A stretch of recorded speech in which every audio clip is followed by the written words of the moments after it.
Welcome to the Great Detectives of Old Time Radio. From Boise, Idaho, this is your host, Adam Graham. If you've got a comment, send it to me.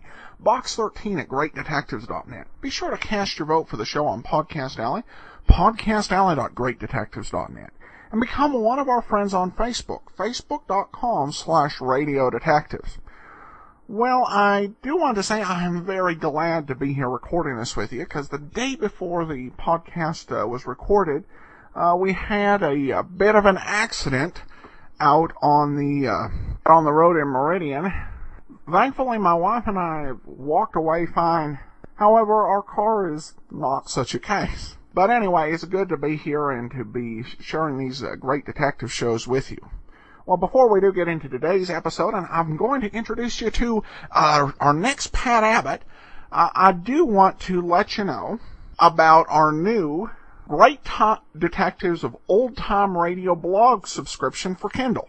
Every week, or with few exceptions, I write a post. Usually it's about either a detective book or movie or television show, or something that, though it's not detective related, is from the golden era.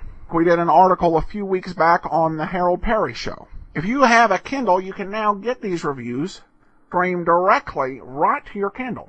Just search the Kindle store for the Great Detectives of Old Time Radio and subscribe. You can try it out at no obligation for 2 weeks free. So check that out on the Kindle store. Well, now we are to our last Pat Abbott, Mandel Kramer, who came on for the final 5 episodes of the show. Mandel Kramer was a regular on radio, going back to probably the late 30s, but the earliest transcription we have of him is from 1940 on the Columbia Workshop. He was a regular on the radio crime/counter-espionage show Counterspy, and is most famous over radio as being the last voice of Johnny Dollar. On television, IMDb only records 3 entries in his record, but 2 of these were on Guiding Light and The Edge of Night. 2 very well-known and successful soap operas. And for The Edge of Night, he actually received a Primetime Emmy nomination for Best Supporting Actor. Still, the role as the last Johnny Dollar is the one that Kramer is most remembered for. Now we will get to hear him as the last Pat Abbott in The Green-Eyed Divorcee.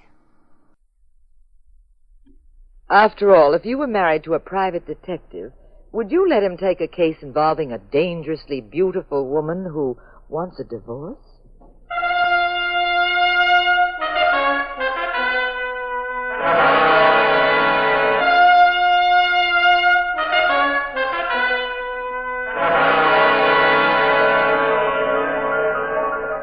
The National Broadcasting Company presents The Adventures of the Abbotts, starring Claudia Morgan and Mandel Kramer as Pat and Jean Abbott, those popular characters of detective fiction created by Francis Crane. NBC invites you to join Pat and Jean each week at this time for an exciting recorded adventure in romance and crime. Now here is Claudia Morgan as Jean Abbott to set the stage for tonight's puzzle in murder.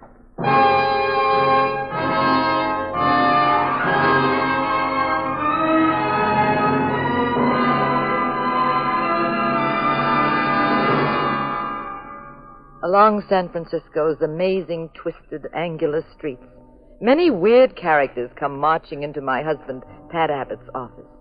Some of them march, that is. Others kind of slide in as though they were hiding from something. The beefy gentleman who came to Pat's office this time was Walter Phillips. Phillips marched in, all right. Very cold, very sure of himself. Well, Mr. Abbott, you've been trailing my wife? Yes, Mr. Phillips. You found grounds for divorce? She's an exquisite woman, Mr. Phillips. Those green eyes. Murder. Suppose we dispense with the irrelevancies. You took this case I took it reluctantly. You see, divorce cases are a bit messy for my taste, but the fee... Well, income taxes hit me hard. You're stalling, Abbott. Now, what's on your mind? I'm stalling because I don't relish these things.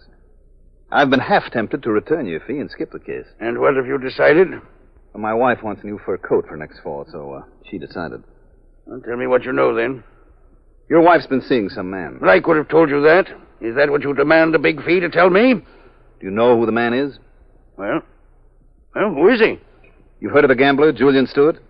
You mean... Mm-hmm. That's it. You're not only lazy and insolent and reluctant to take the case, you're lying. I have all the details right here. The times, dates, addresses, nightclubs, theater tickets. You want to see the file? Yes. It is.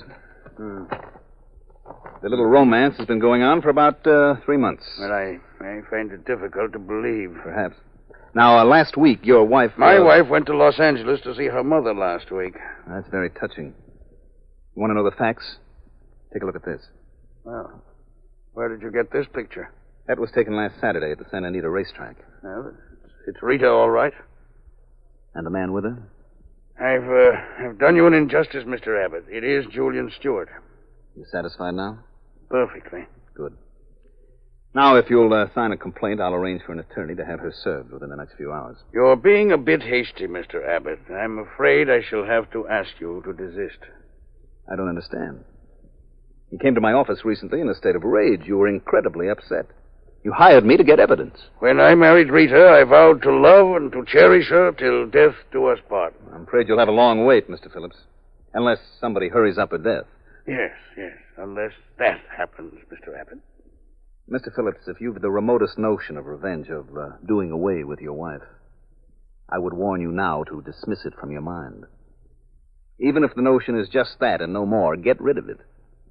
You're a well-known, very successful, intelligent man, full of self-confidence. You'd probably think you could get away with it. That kind of self-confidence will destroy you. Perhaps, Mr. Abbott, perhaps. Good day, sir. You'll hear from me. Good day, Mr. Phillips.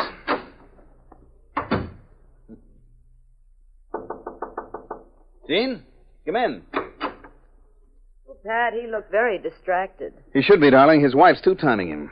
He getting the divorce? He doesn't want it now. Got good grounds? Well, that depends. What's good grounds? Oh, many things. Like a wife whose husband's so busy being a private detective, he never romances her anymore. Well, come here. I'll fix that.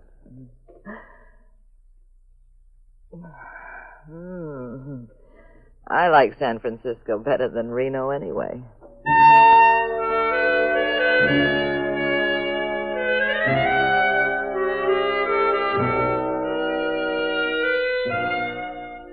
At the Abbott's household, everything was very smooth. At the Phillips palatial mansion outside San Francisco, it was very rough. Walter Phillips had gone from Pat's office directly to his wife's luxurious bedroom. Walter, darling, I didn't think you'd be home this early. Well, I felt I'd been neglecting you, sweetheart. Well, haven't I, Rita? No. It's awfully nice of you to take that attitude, Rita. But let's face it, I haven't given you 1/10 of the attention you deserve. However, from now on, things are going to be different. Are they? You won't have to visit your mother in Los Angeles for lack of something better to do. Well, incidentally, how is your mother? I've neglected to ask. Oh, well, she's just fine, Walter. Well, that's nice. How did she like the races? The races? Santa Anita. I wasn't there. Funny. I ran into one of my friends today, and he was positive he saw you at the track. Oh, well, one day Mother was busy, so I did go to Santa Anita. You never mentioned it to me. I didn't think you'd care. Rita, everything you do interests me. Incidentally, when do you hear from Julian Stewart? Julian? Mm-hmm. I haven't seen him in weeks. Really, darling? Yes, the last time I saw him was 3 or 4 weeks ago. You remember we were all at the 84 Club? You haven't seen him since. No. You're lying, sweetheart. Now listen, Walter. If there's one thing I detest, it's a liar. Oh, I'm sorry. I hope I didn't hurt you. My nerves. I'm rather tense and anxious these days. Get out of this room, Walter. But I said I was sorry. I must have lost my head. As you know, Rita, if you're not careful, you may lose yours, darling.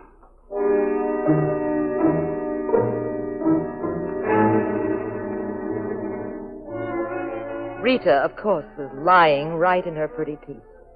She underestimated Walter. After the little quiz program with her husband, she dashed off to see Julian Stewart.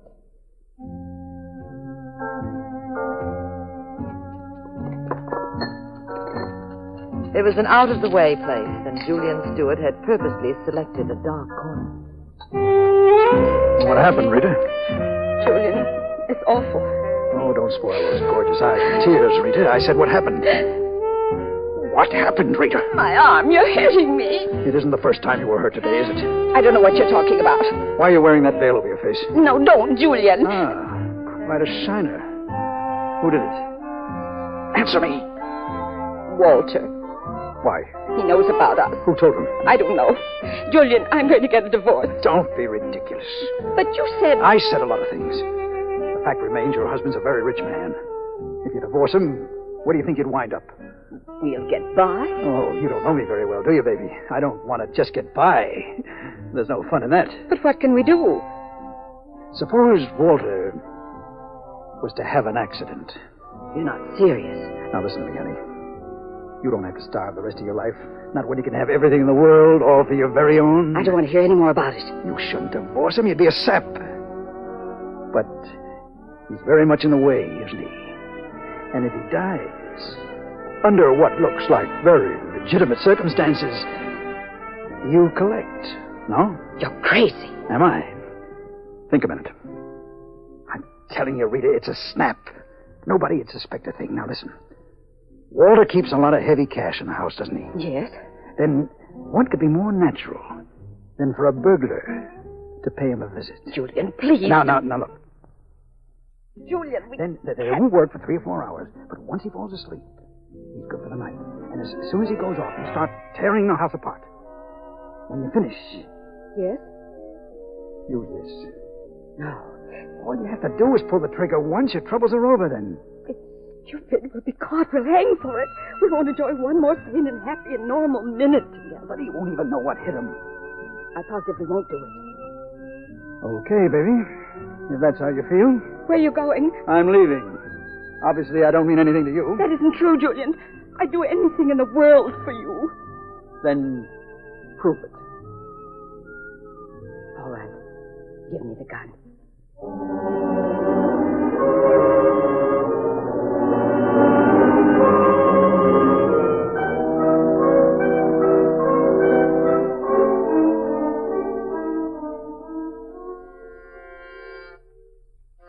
Yes? Hi, Rita. Carl. In person. Well, haven't you got a kiss for your ever-loving brother? Carl, what are you doing here? I thought I'd run over from San Diego and pay you a visit. Why didn't you let me know? I wanted to surprise you. But tonight of all nights, But what's wrong with tonight? You can put me up for the evening, can't you? No. You'll have to go to a hotel. In this 20-room mansion? I don't get it. Oh. You and Walter having trouble again? Don't talk like an idiot. Oh, why are you so nervous? Oh, because you pop in here like this was a boarding house or a motel. How do you know I didn't make other plans for the night? Okay, I'm sorry. Now calm down. It isn't that important. I'm upset, Carl. Have you got a cigarette? No, I'm just fresh out. Oh, there's a pack in my bag. This one? Never mind, I'll get it. All right, I've already got it. These gals carry messes. Give me that bag. Rita, what were you going to do with this? I said give me that bag. Whose gun is this? None of your business. Well, I think it is. What were you doing with this gun? I told you it's none of your business. All right, but you can't stop me from guessing. Now, let me tell you one thing, my fine, high-class, reputable sister. You're a very beautiful woman. Irresistible to most men, I guess, and very clever. But you'll never get away with murder, Rita. Practically nobody ever does. You're smart, so just keep remembering. The odds are all stacked against you.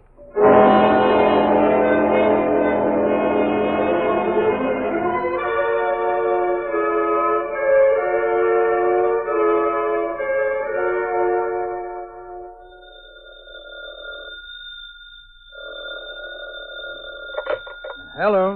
Julian, this is Rita. What's up, honey? We can't do it tonight. Why not? My brother, Carl, came to town. He knows everything. What? I couldn't help it. I forgot myself for a moment. He found the gun, Julian. So what? I've got another. Now, look, Rita. You made up your mind. It's tonight or never. But with Carl in the house, it isn't safe. Oh, forget it. Go to sleep.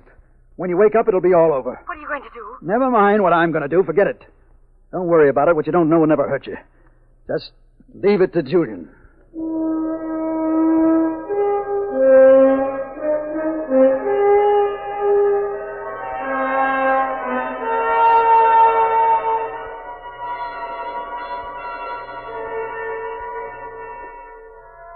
right, Gene, I've got an hour. Let's have that lunch.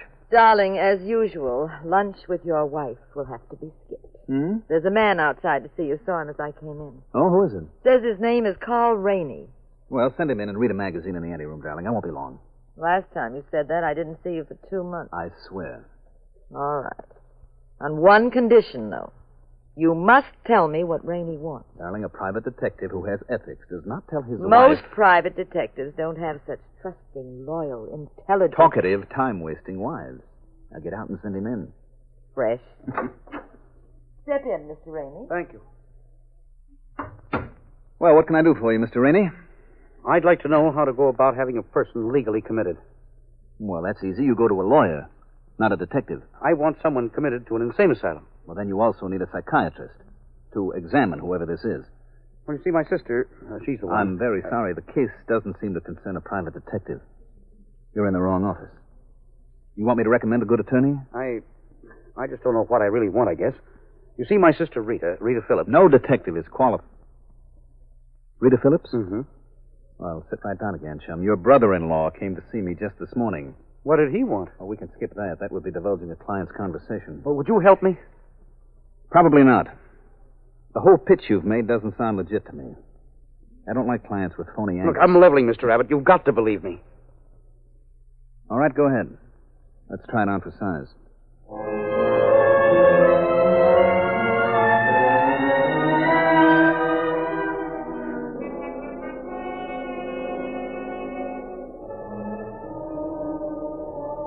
I missed lunch with Pat, of course. He went breezing out with Carl Rainey, and I dined alone. Pat was obviously getting deeper into a case he had little relish for. Maybe dangerously deep.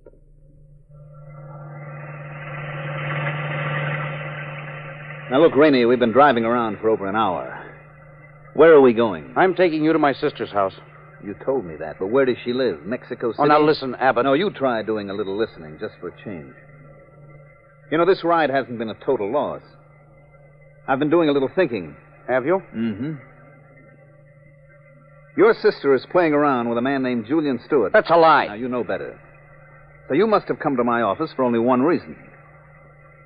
You want to establish the fact that she's not responsible in case anything should happen. What are you talking about? Well, let's assume, just for the sake of argument, that your sister commits a murder. I guess I hit the jackpot, hmm? What are you stopping here for? I want to hear every word of this. Go on, Abbott. You were saying? I was saying merely that if your sister Rita murdered someone, it would be awfully helpful if you could prove that you had consulted a responsible person before having her committed to an insane asylum. A jury, in that case, might never find her guilty of murder in the first degree. Hmm? There'd be considerable question about her sanity. That casts extreme doubt on convicting her. She did not know, as they say in legal psychiatry, the nature and quality of her act. That gets us into the intriguing area of lunacy and homicide. And that's quite a clever theory, Abbott. It's more than just that, Rainey. It's your gimmick. And it's in operation. Suppose it is. What do you propose to do about it? Give the victim ample notice. I thought I understood an ethical private detective's dealings with his clients are confidential. Not in this case. You don't sit idly by and watch a man get killed. Suppose you were a psychiatrist. A man comes to you and swears he's going to commit murder. Very convincingly. You going to keep quiet about it? I hardly think so. You'd warn the victim. There's a point where ethics becomes impractical, no? Just a second. Stay in the car. Where do you think you're going? Put away that gun, Rainey. That won't stop me. I said, where are you going? I'm going to call your brother-in-law, Mr. Walter Phillips, out of common, ordinary decency, and tell him that somebody's planning to kill him. Okay. So the gun won't work. Maybe something else will. It usually does. How about 1,000, Abbott? Are you kidding? 3,000, cash. We'll go to my apartment. Get it now. I'm not for sale, chum. You tried the wrong gambit again. You're a tough customer. I'm afraid nothing will help me except maybe... pleasant dreams, Mr. Abbott.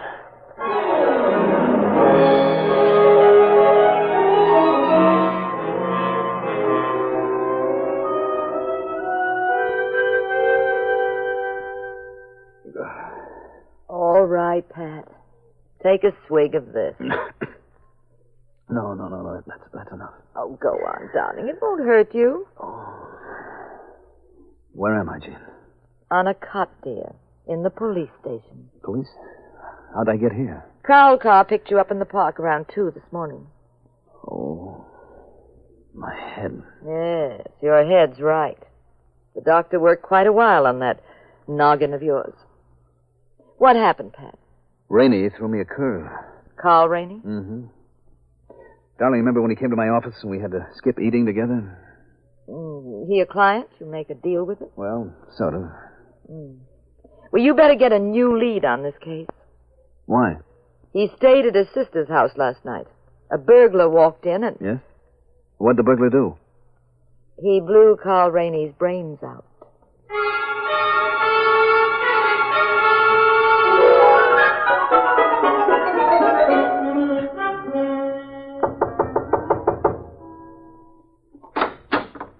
Well, Are you Julian Stewart?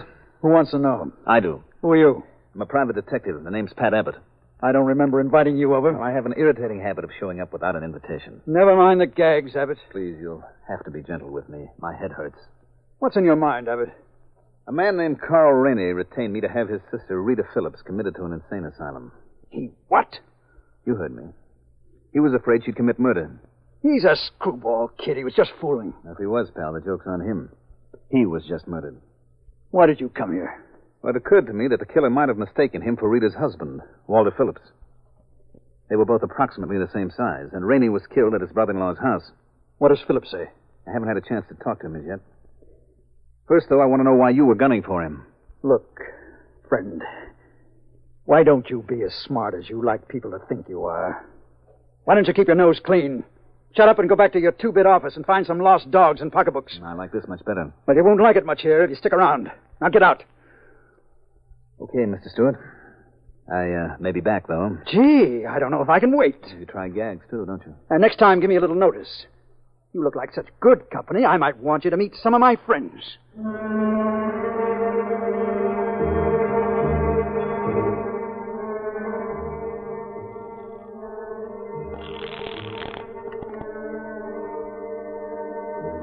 Hello? Rita, this is Julian. What do you want? Was Pat Abbott over to see you? No. He probably will be. Well, we got to get together before it happens. Why? But don't be stupid, so we can cook up a story. I don't want to see you, Julian. That's funny. You never felt that way before? I do now. You murdered my brother. Shut up! You killed Carl. Now listen, I'll be over to see you in 20 minutes. And if you know what's good for you, you'll be waiting.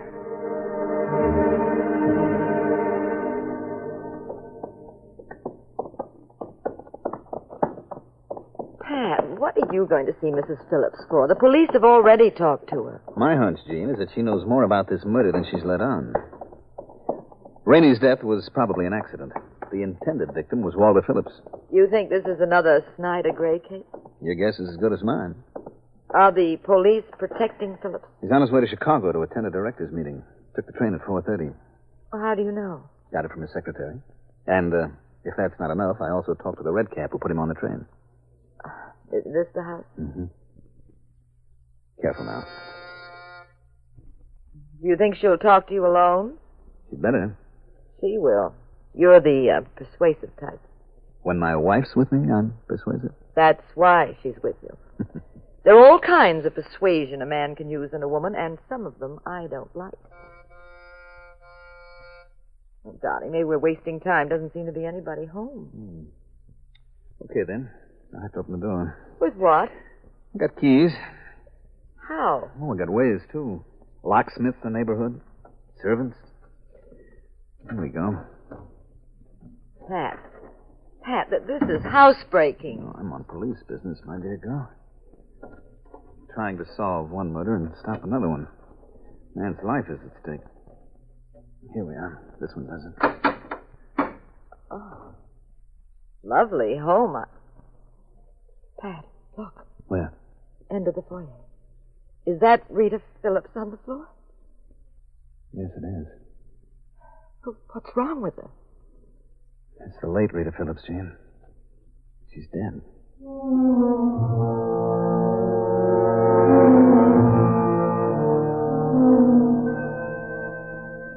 you call the police? Yes, they're coming right over. I want a closer look at Rita. Mm-hmm.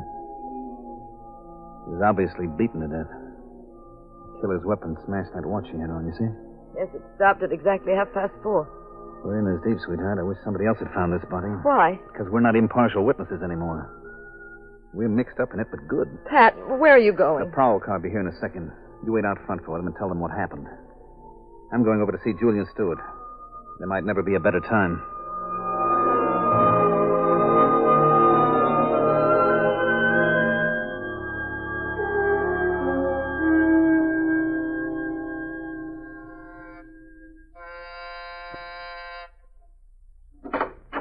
Yes? Hello, Mr. Stewart. I said I might be back. And I said I didn't want you back. I threw you out once. Do I have to do it again? Where were you at 4:30 this afternoon? Why? That happens to be the time Rita Phillips was murdered. Are you kidding? Now, don't waste time playing games, Mr. Stewart. Didn't you know she'd been killed? Better answer that door first. Come in. Good afternoon, gentlemen. Walter Phillips. What are you doing here, Abbott? This is most inopportune. That's a masterpiece of understatement, Phillips. Your secretary told me you were on your way to Chicago. Also, I spoke to a red Yes, cap. I was on the train, but I got off after a few stops. I suddenly remembered that I had unfinished business here. Mm-hmm. Shall I guess what it was? Can you? Sure. You were going to kill Mr. Stewart here. You're quite right. Now tell me, in your expert opinion, would a jury convict me? You're crazy. I don't think so, Stewart. Especially when I'm sure Rita will give evidence in my behalf. Now you're wrong. Your wife won't testify. I know her better, my friend. Yes, but obviously you haven't seen her lately. She's been murdered. What? Rita's been... Oh, no. Yes, it's true. I'm sorry. I just came from your apartment. You're lying. I hardly think so. Who did it? I was just going to ask Mr. Stewart about that, but suppose we ask you first. Me? Why? Because you're the most obvious suspect. Your wife was playing you for a chump. And a man like you would never take that lying down. That's a ridiculous assumption. It would never hold water. Well, then you shouldn't mind supplying all the evidence for the alibi, should you? At 4:30 this afternoon, I was in the dining car aboard train 707. Now, if you'll permit me... Oh, why? Give me that gun. Certainly, Mr. Abbott. There you are. Oh, don't waste time examining Julian Stewart. I'm an excellent shot. I shan't fight you at all, as you can see. I handed you my gun. Any jury will agree I had ample justification to kill him. Surely. And I will go scot-free. Maybe. There's just two other items. You also killed your wife and Carl Rainey. What? In those instances, Mr. Phillips, the jury will believe me, not you.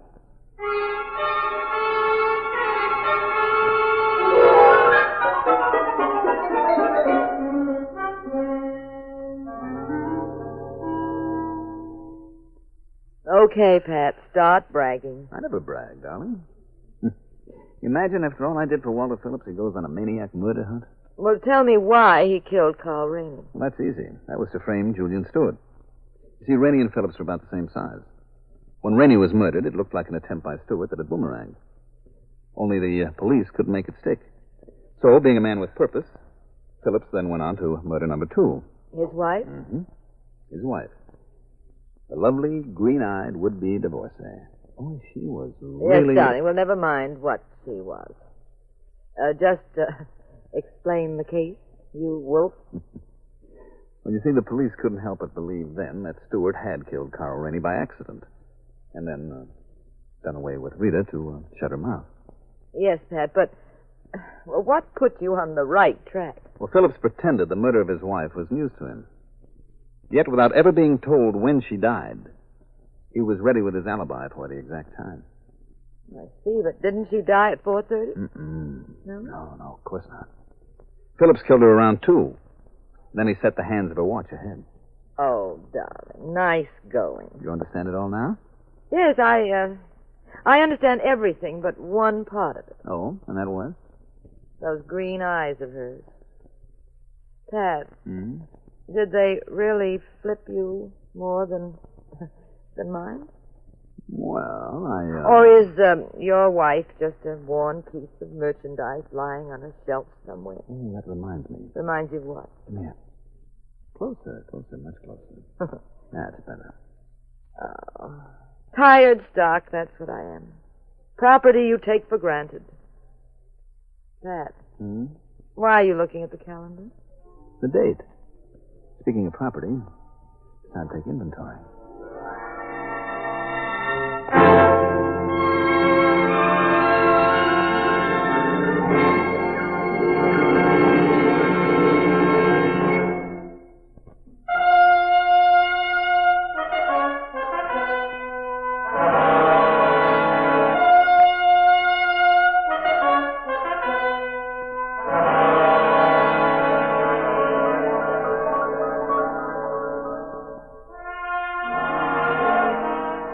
The National Broadcasting Company has presented The Adventures of the Abbotts, starring Claudia Morgan and Mandel Kramer as those popular personalities of detective fiction, Pat and Jean Abbott, created by Francis Crane.